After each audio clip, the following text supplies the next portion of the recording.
Moin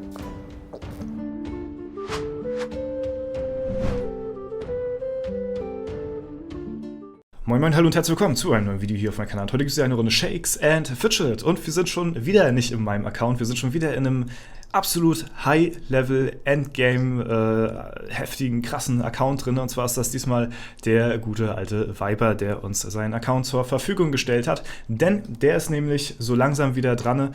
Wir wollen uns ja jedes Jahr einmal so ein bisschen den Fortschritt von Viper auch anschauen. Dazu gibt es dann ja Minimum ein Video im Jahr und das ist jetzt auch schon fast wieder so weit, dass wir das Ganze hier wiederholen. Ansonsten im Video letztes Mal mit dem Matze zusammen, mit dem Scythe, hattet ihr auch untergeschrieben, dass euch das Ganze sehr interessiert, mal solche Endgame, High-Level-Charaktere, die besten Spieler der Welt. Ne, Viper ist ja nun auch wirklich ein top krasser Spieler so. Und ja, dass euch das interessiert, mal in diese Charts reinzulunzen, um mal eben zu gucken, was bei denen hier so abgeht. Ne? Genau, ansonsten, wo ich auch gerade jetzt Matze seinen Namen erwähnt hatte, ich soll vom Viper den Matze grüßen. Ja, also Grüße gehen raus an der Stelle hier vom guten Viper. Ja. Wir haben hier zuallererst mal eine sehr, sehr krasse Gilde am Start, denn wir sind hier in der Gilde Ritter des Anduril. Ja, und das ist die weltweit stärkste Gilde mit Abstand. Ja, und die zweitstärkste Gilde befindet sich auch gleich auf demselben Server und das ist Phoenix. Ja, auf s1.de befinden sich die zwei stärksten Gilden weltweit. Dadurch kommt es zustande, dass aber halt eben nur eine von den zwei starken Gilden in der internationalen Ehrenhalle präsent ist. Und ja, deswegen, da können sich ja leider eben nicht zwei den Platz teilen, aber ja, Phoenix davon ab, auch mit einer der stärksten Gilden, wenn nicht sogar die stärkste Gilde, wenn ich mir das jetzt mal gerade hier so anschaue, ist zwar im Elevator, jetzt hatte zwar hier die Ritter haben zwar gewonnen, aber in der Ehrenhalle ist dann doch Phoenix noch weiter vorne. Ne? Also das scheint mir wohl ja, die stärkste Gilde so vom ja, Level bzw. von der Durchschlagskraft zu sein, aber eventuell ein bisschen weniger aktiv, weil im Elevator haben wir gesehen, ja, da hat die Gilde hier aber mit großem Abstand gewonnen. Das muss ich mal einfach mal so sagen. Das ist schon krass. Wir gucken uns das Ganze mal an. Bei Phoenix haben wir ein Durchschnittslevel von 591. Das ist schon krass. Das ist schon krass. Das ist schon krass. Ja, stellt euch mal vor, einfach der Durchschnitt fast Stufe 600. Einfach der Durchschnitt fast Stufe 600. Das ist schon heftig, ja. Und hier haben wir einen Durchschnitt von 584. Auch strong, aber habe ich mich dann wohl verguckt oder beziehungsweise kleine Fehlinformation, Phoenix, dann doch die stärkste Gilde, aber im Elevator hier diese Gilde hier wahrscheinlich mit am meisten Höllenmarken weltweit gefarmt. Ja, genau, also wie gesagt, wir sind hier im Account von Viper drin und der, ja, den begleiten wir ja jedes Jahr aufs Neue. Er trackt natürlich auch alles aufs Genaueste mit. Da muss ich ihm auch mal meinen Respekt aussprechen. So ausführlichen ja, Account mit Begleitung, Tracking so zu machen, ist schon echt, ja, ja, wie soll ich sagen, muss man loben. Ja, mir hat jetzt das Wort gefehlt. Und ihr seht natürlich, er hatte gestern jetzt gerade einen ganz heftigen Meilenstein erreicht, und zwar die doppelten 300k Stats. Das ist schon ziemlich krass. Also da hat er ordentlich einen vorgelegt hier. Er wollte mir sogar die Ehre überlassen, dass ich das hier live im Video mache, aber das hat leider zeittechnisch nicht ganz hingehauen und sonst hätte er halt zu viele Einbußen gehabt. Ja, natürlich hier sind es auch bei der unzählig köpfigen Hydra. Ne? Ich muss mal gucken, wie... die Dings hat er schon genommen, hier den Bonus, hier die Daily Quest. Ansonsten hat der Viper hier einiges aufgeschrieben. Ja? Und zwar Informationen zu seinem Account, beziehungsweise was er noch erreicht hat in dem Jahr. Wen das Ganze interessiert, kann gerne sich noch das Video vom letzten Jahr anschauen. Vielleicht kriege ich das noch irgendwo raus und kann das verlinken. Aber muss ich mal gucken. Ansonsten, wenn man Viper eingibt bei YouTube, dann sollte das auch vorgeschlagen werden. Ne? Dann hat er einmal hier Informationen zu seinem Account und halt nochmal zur Entwicklung zum letzten Jahr, was er da an Stats und sowas gemacht hat. Also ziemlich interessant auf jeden Fall.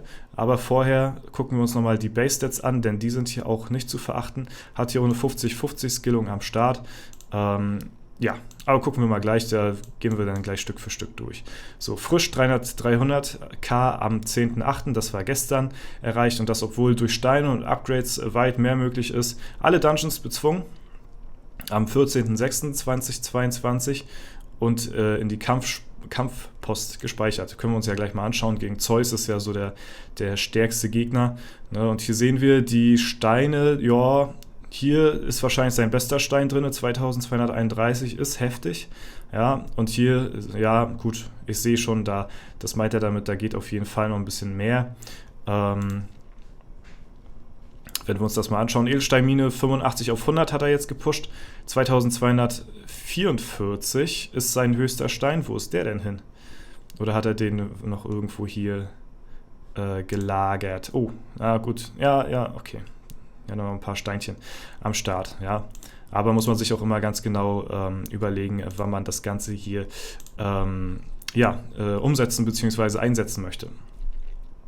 So, gucken wir uns mal den Zeus-Kampf nebenbei an. Und dann gucken wir auch mal gleich noch die Informationen hier. Ja, wie machen wir das am besten? Ja, das ist doof natürlich, ne? Einverdecken wir immer, ne?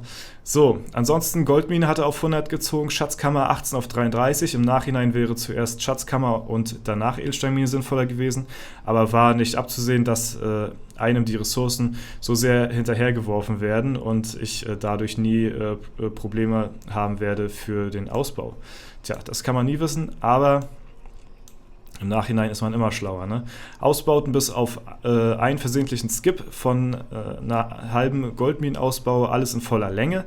Ja, also jeder, der normal gespielt hat, seitdem Unterwelt draußen ist, sollte die so langsam jetzt auch auf 100 haben. Das ist nichts Besonderes mehr. Akademie 111k auf 83k pro Stunde. Von einem Level vom letzten Mal von hier, das war 597, wo wir das, glaube ich, das letzte Mal nachgeschaut haben, auf 635. Also das ist, ja, Akademie auch ordentliche Einbußen auf jeden Fall. Die, Zeitmaschine, die Goldgrube ist natürlich, das lohnt sich schon, sag ich mal. Ne? Das ist schon ziemlich hart. 632, wie gesagt, ist hier jede 75 Minuten ist die, glaube ich, voll. Und hier sehen wir auch die pro Stunde gewonnenen Erfahrungspunkte der Akademie. Aktuell für meine Verhältnisse viele Pilze auf dem Konto, weil der letzte Legendary Dungeon viel günstiger als erwartet war. Trotzdem fast voll bekommen die letzte Doppelseite. Ja, Glückwunsch dazu. Also auch hier die Legendaries langsam anfüllen. Der Viper ist ja jemand, da kann man sich eine Scheibe abschneiden. Der spielt so weit oben mit, ne? Und hat so einen moderaten Playstyle, was die Pilzausgabe angeht.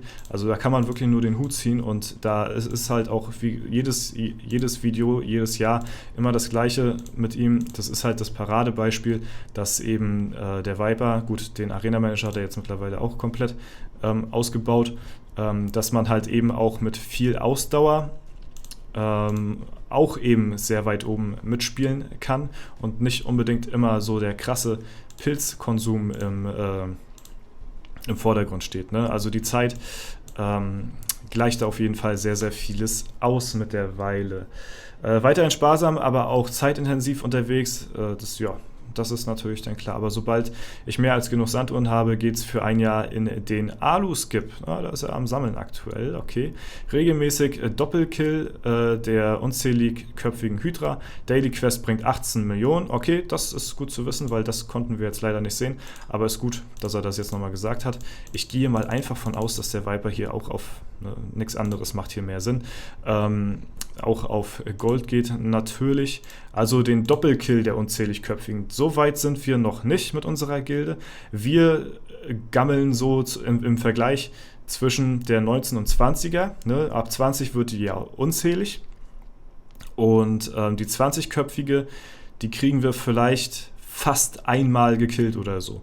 Aber noch nicht ganz. Ja? Und weiter kommen wir noch nicht. Und die Gilde hat hier schon das zweimal gekillt, so wie ich das verstehe, mit dem Doppelkill. Ne?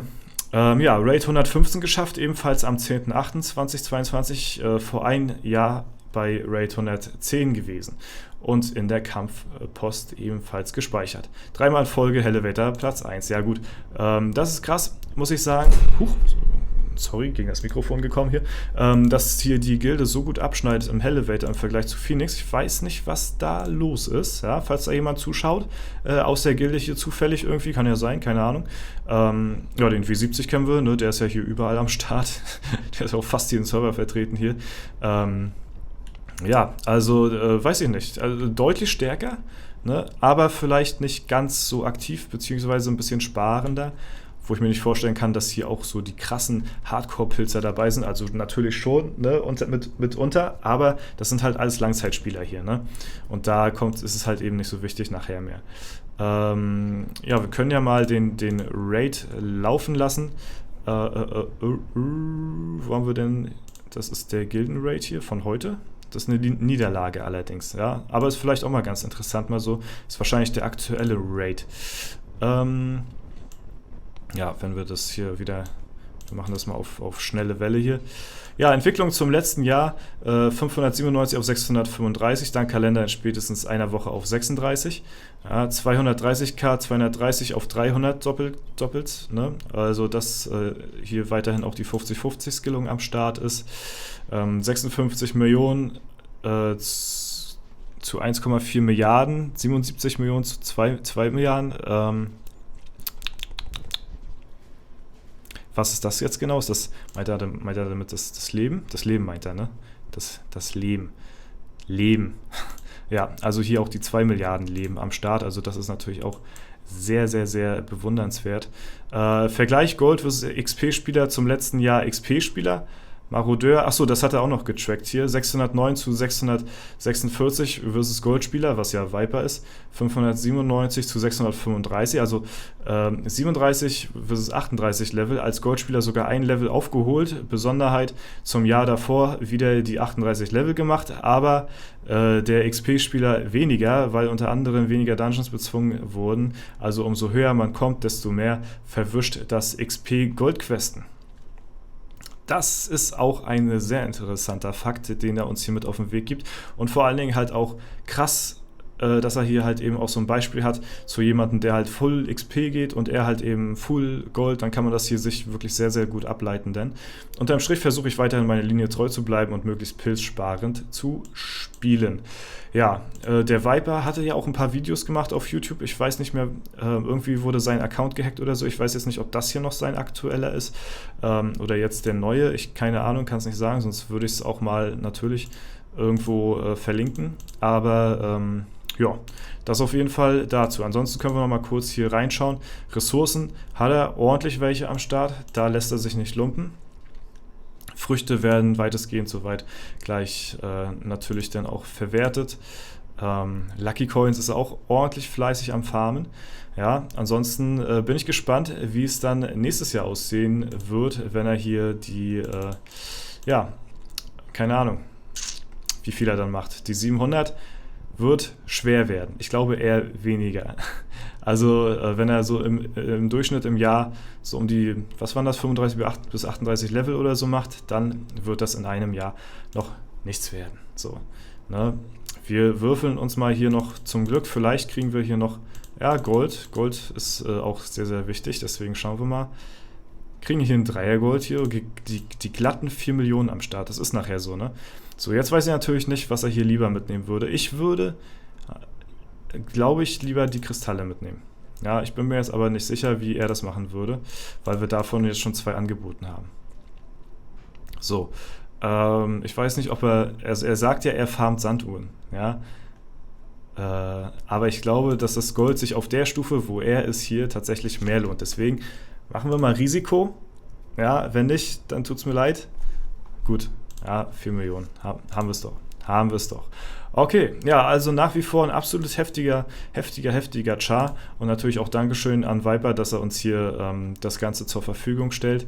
Hier gestern, das ist der Fight von gestern, da ist er noch unter 300k Stats noch am Start gewesen und ich bin gespannt, wo die Reise so hingehen wird im nächsten Jahr, wenn wir wieder hier den Jahresvergleich vom guten Viper bekommen, ne? Ansonsten ja auch eher natürlich hier alles schon dezimiert, ne? Wir haben uns ja den Kampf angeschaut. Okay, Leute, das war's soweit von mir. Wenn euch das Video gefallen hat, lasst gerne eine Bewertung, Kommentar dazu da. Würde mich auf jeden Fall sehr freuen. Ansonsten wünsche ich euch noch einen super schönen Tag. Vielen Dank fürs Zuschauen, haut rein und bis zum nächsten Mal.